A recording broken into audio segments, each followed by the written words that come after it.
class 10 students. Hope you all will be fine safe. We started chapter number 11 yesterday. I have homostasis. Home means it means homostasis in the body. In your surroundings, and it is what the indeed. Now our new is that like other complex animals, humans have highly developed systems for homeostasis. The following are the main organs which work for homeostasis. When we talk about the homeostasis in humans, then three organs are very important in human body which work for homeostasis. You can see the first one is your lungs. The important role of lung is that remove excess carbon dioxide and keep it in balance. We all of know when there is cellular respiration in our body, each and every cell discharge a lot of carbon dioxide in the blood. And when this blood comes into our lungs, then our lungs are responsible to remove this excess carbon dioxide from our body. And when this excess carbon dioxide is removed from our body, then our body temperature comes at equilibrium state. It means it balanced stage. Second organ is very important, that is skin. Skin performs a role in maintenance of body temperature. It also works as a barrier, protective layer of our body, and it maintains our body temperature in the form of sweat from our body. And the third organ that important function of kidneys is that excess salts, urea, uric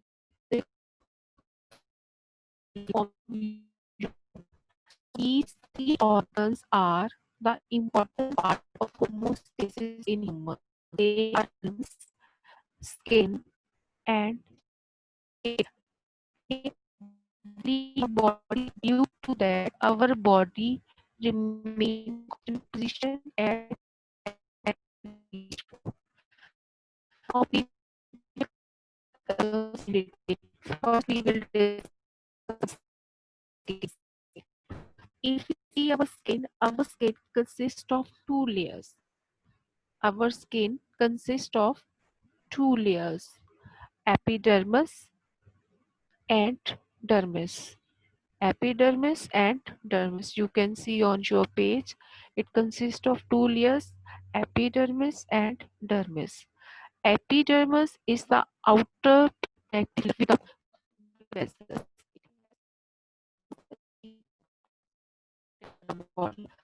And dermis is the inner layer containing it has blood vessels, it has sensory nerve endings, it has sweat glands and oils, it has cells and fat. So these are very important epidermis and dermis. Epidermis you can see, and dermis is the inner layer which consists of blood vessels, sensory nerve endings, sweat and oil glands, hairs and fat cells. This is the introduction of the skin. Very this is this is very important.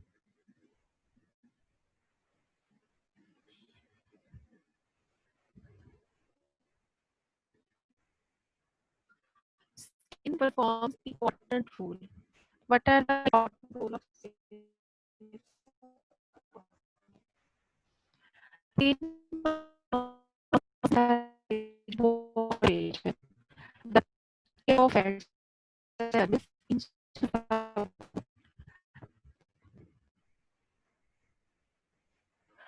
Okay.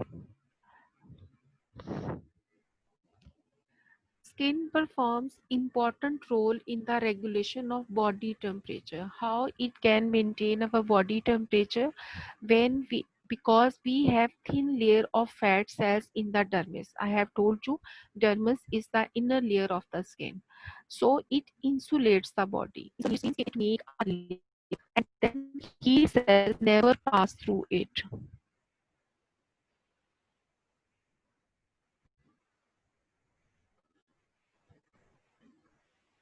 Never pass through it. Compression of small muscles attached to hairs forms goosebumps. It creates an insulating of warm air. You can also see a diagram. You can also see the goosebump when we face any sudden situation in an emergency situation. Goosebumps are so uh, bad at that in creating blanket of body. And due to that, it acts as an insulator. And definitely we all, when we are sweating, due to that our body temperatures is also reduced and we feel cold. Why we feel cold? Because uh, these goosebumps create a insulating blanket of warm air, so heat cannot pass into our body.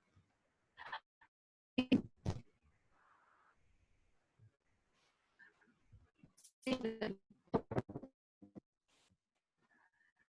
has a providing cooling effect. When air will pass through the warm blanket here, because of that, this is the and providing cooling effect. When sweat is produced by gas and excess body heat escapes to operation. Obviously, when will not enter your body due to sweating, so sweaty glands will escape the heat and a person will feel a cooling effect. Metabolic urea and uric acid are also removed in sweat. Allah made a very creative system in our body. We have all system which minimize our body temperature automatically.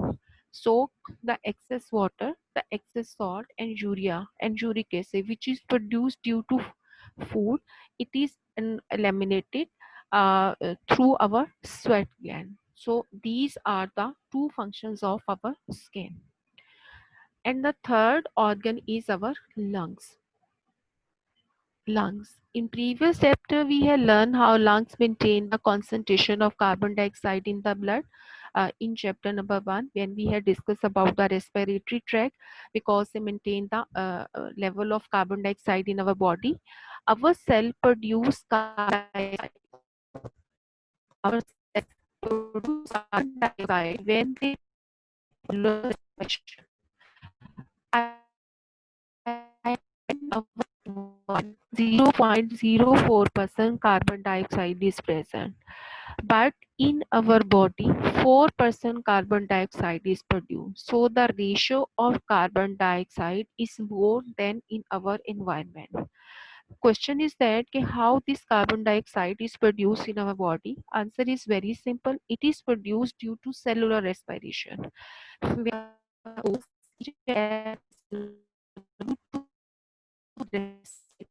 Cell respires. Due to that, so carbon dioxide diffuses into tissue fluid and from air blood. Carbon dioxide through lungs from where it is made, and our blood take all carbon dioxide towards our lungs, and then our lungs are responsible to remove that carbon dioxide from our body.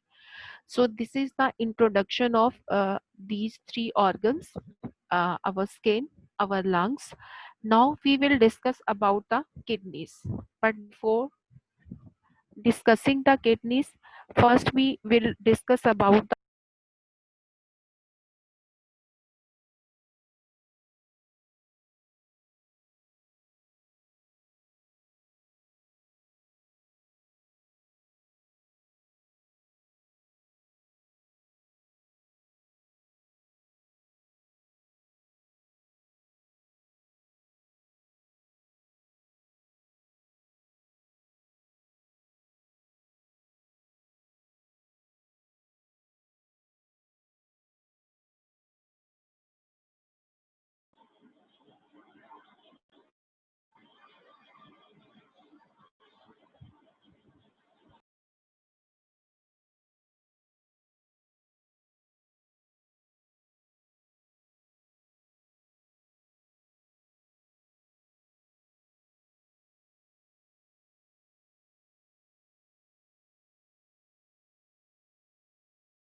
the urine.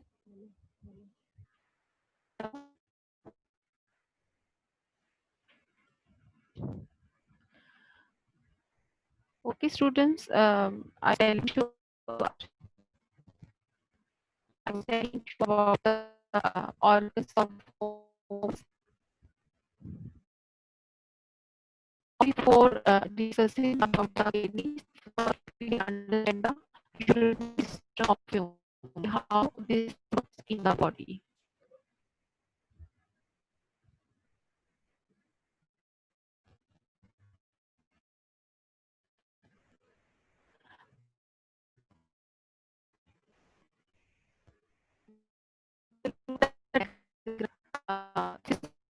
Of urinary system, you can also see that we have the kidneys work in our body to filter blood and make urine in our body. So we have two kidneys in our body, right kidney and left kidney. Right kidney is lower and left kidney is upper than right kidney. So what is the reason between their sizes? Answer is very simple, because in the right side there is a large size of liver, upper of abdominal.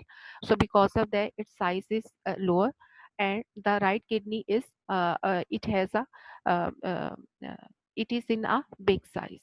So these are two kidneys which are responsible for our urinary tract, and you can see, okay, from these kidneys tubes are coming. You can see these tubes are coming. This tube is called ureter. The function of ureter is that they collect salts, urea and uric acid and other waste, metabolic waste from the kidneys, and it comes into the ureter, and ureter takes them into the urinary bladder. You can see this is a urinary bladder, and this is collected into the urinary bladder. Here urine is formed, and this is the urethra, and from there the urethra this urinary is eliminated from the body. So our urinary system consists of one pair of kidney. We have two kidneys, one pair of kidney. We have uh, two ureter. You can see we have two ureters, and then this urine is collected into a urinary bladder, one urinary bladder, and then there is a urethra. From there the blood is eliminated from the body. So this is the structure of our urinary system. And in our urinary,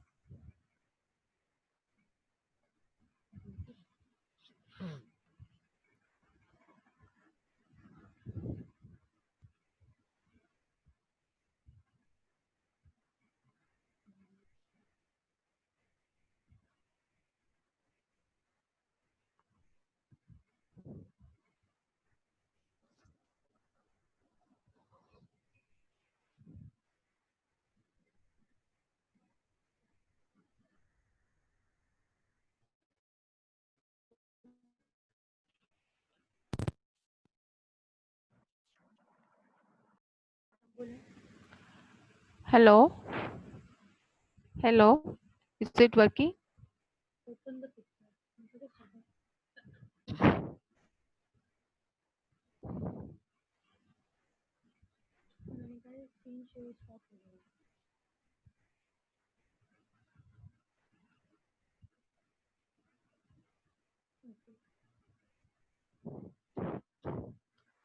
Okay, is it clear? Okay. This is okay, I explain it again. This is a urinary tract of human body. It consists of one pair of kidneys. We can also see in the diagram. Then kidneys are responsible to filter blood and urine, uric acid and other metabolic waste. And then from kidney, it comes from a tube which is called ureter. We have two pairs of ureter in our body. One comes from one kidney and other comes from other kidney, and these tubes are collected into our urinary bladder, where urine is completely collected. and from urethra, then it is eliminated from the body. So our urinary tract consists of one pair of kidney, one pair of ureters, and one urinary bladder and urethra. So this is the complete human urinary tract. I hope you understand it. Now we will discuss about the structure of kidney.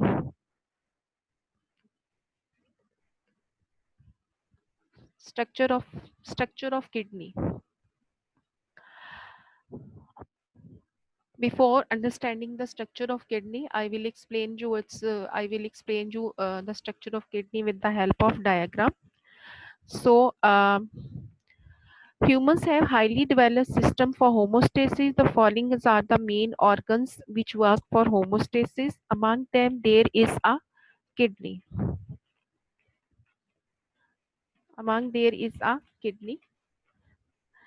The functional unit uh, is the kidney.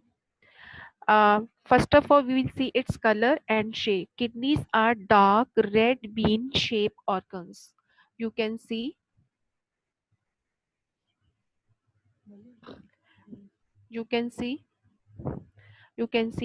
your kidneys are, you follow my hand, kidneys are dark red bean shaped organ. Okay. Its size, each kidney is 10 centimeter long. Okay. And 5 centimeter wide and 4 centimeter thick, and its weight is, in old books its weight is written is 27 gram, and in new books it is written in 120 grams.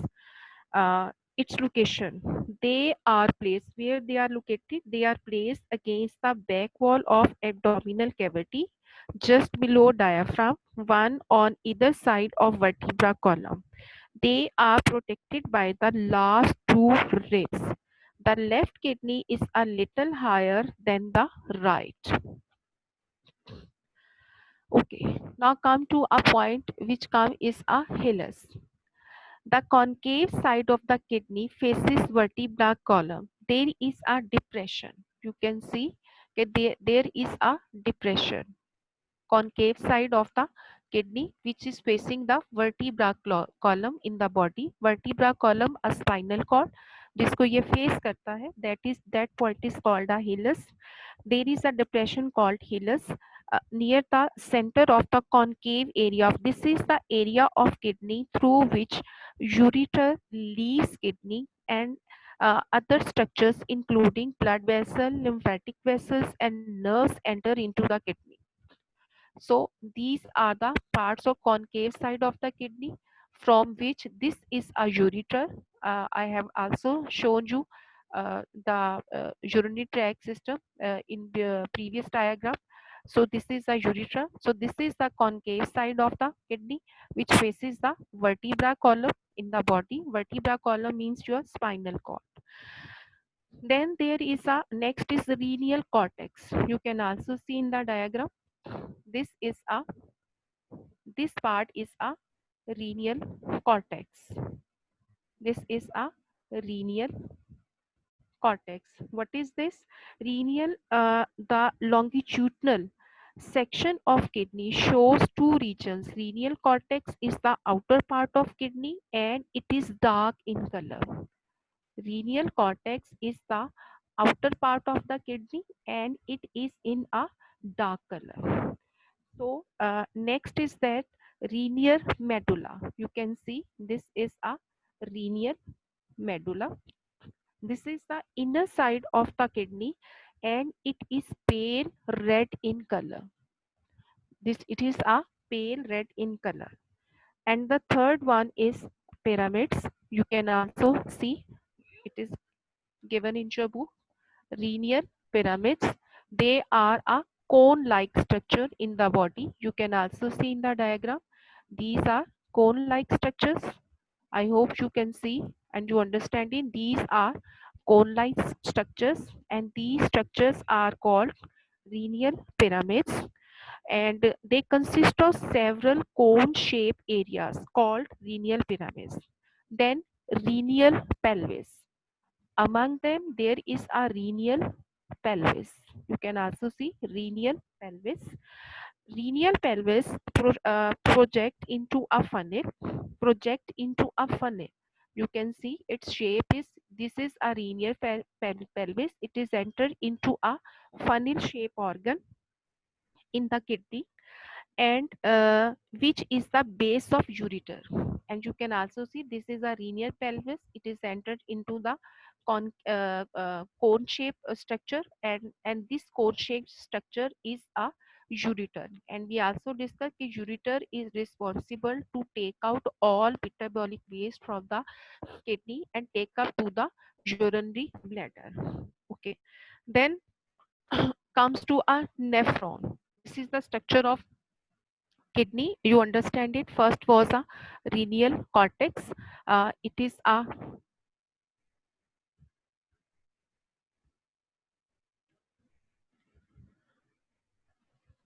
you also discuss, I am repeating it again, renal cortex. It is the outer side of the kidney. It is a red in color. Then there is a inner side which is called renal medulla. It is in pale red color.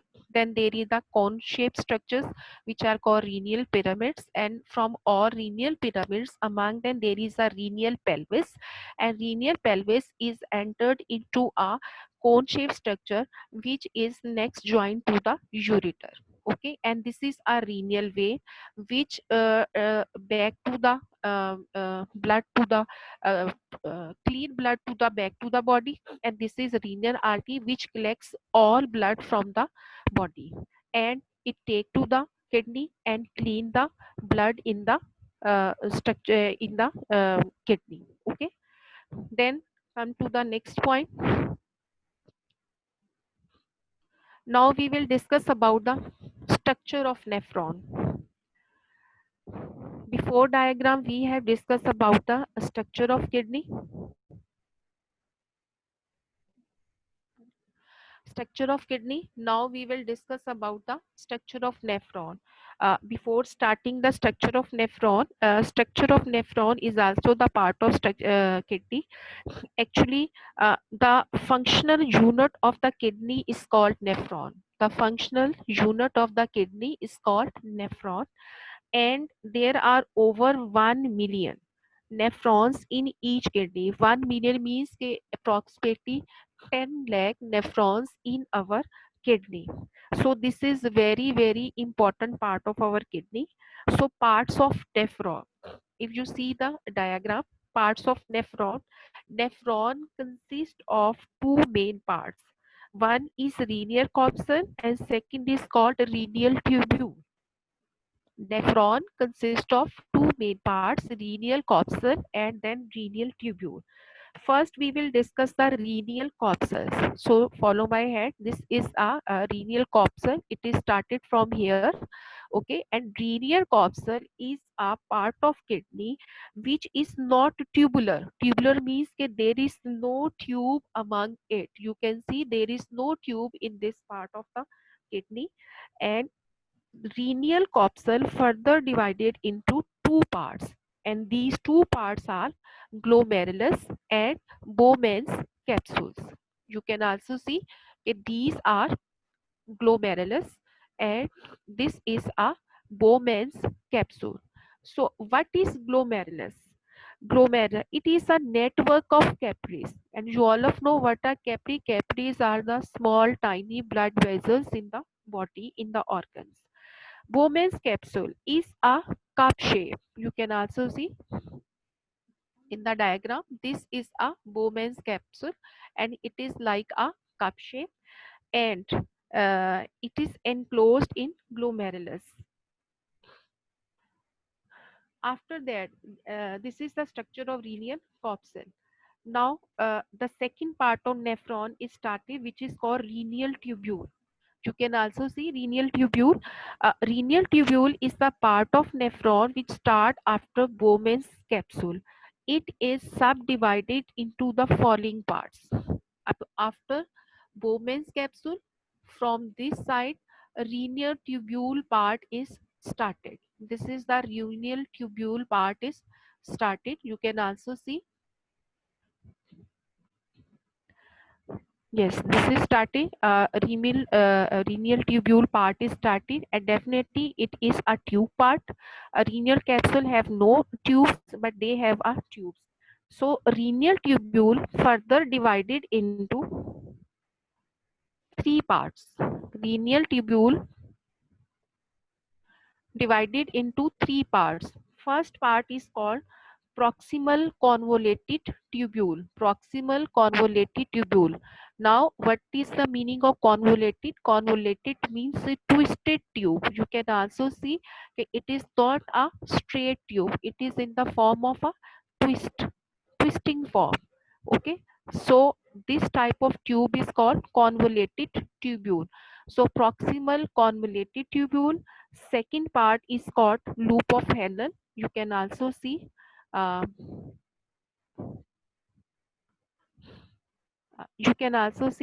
loop of Henle.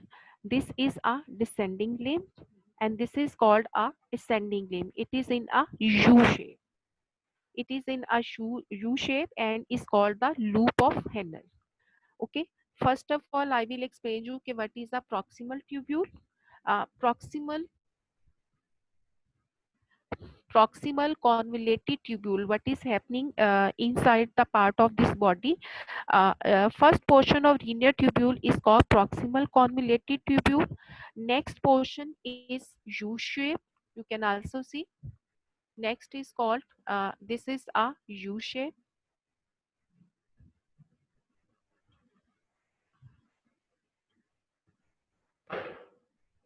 This is a U shape, descending limb and ascending limb. You can also see in the diagram. This is called a loop of Henle. Second part is called loop of Henle, and the third part, distal convoluted tubule. You can see distal convoluted tubule. So the function of distal, the last portion of renal tubule is the distal convoluted tubule, and these all tubules are collectively enters into a collecting duct. You can also see this is called a collecting duct. These all comes into a collecting duct, and the distal convoluted tubule of many nephron open in a single collecting duct. Many collecting ducts join together to form several hundred papillary ducts which drain into renal pelvis. And you can also see comes into a collecting duct, and then these all collecting ducts enter into a ureter, renal pyramids. So if you keep it by the structure of kidney, I have told you the inner side of the kidney, there are cone shaped structures are present, which are called renal pyramids. So these all tubes are enter into the renal pyramids, and from renal pyramids then they come into a ureter, and from ureter they are collecting into urethra, and then they are eliminated from the body. So this diagram shows the structure of nephron. I'm repeating again, structure of nephron. I am repeating again if you understand it. Our nephron, the functional unit of kidney is called nephron. It consists of two parts, renal corpuscle and renal tubules. Renal corpuscle, this part is called renal corpuscle. It has no tubes. Uh, it consists of two parts, glomerulus and Bowman's capsule. Glomerulus means tiny capillaries, and Bowman's capsules means it is a cup-shaped structure. So from there, the metabolic waste comes into a renal tubules. From here, the renal tubules are started. It consists of three parts. First is proximal convoluted tubule. Second is loop of Henle, and third one is called distal convoluted tubule. The first part of the renal tubule is proximal convoluted tubule. convoluted I have told you means twisted. Then it comes into U-shaped structure, U-shaped structure which is called loop of Fresnel. Then it comes into a distal convoluted tubule. The last part of the renal tubule is called distal convoluted tubule. After distal convoluted, it all collecting into a collecting duct, which is called papillary ducts, and from there it comes into a ureter. And you can also see in the diagram, this is a structure of linear pyramids, code structure, and this all function is done in the renal pyramids in the inner side of the kidney. And then these all metabolic waste are collecting into the ureter, and from ureter it collecting into the urethra and then eliminated from the body. I hope you understand the structure of nephron. This is very important topic, structure of kidney. If a long question comes to on structure of kidney, you have to write structure of kidney with structure of nephron. There are two different law question comes in the board exam. First comes as a structure of kidney, and second comes to the structure of nephron. So these two are important. So you have to learn all these long question with the help of diagram and with their part. I hope you understand it. Okay, beta. If you have any issue, if you can't understand anything, you can ask me the question.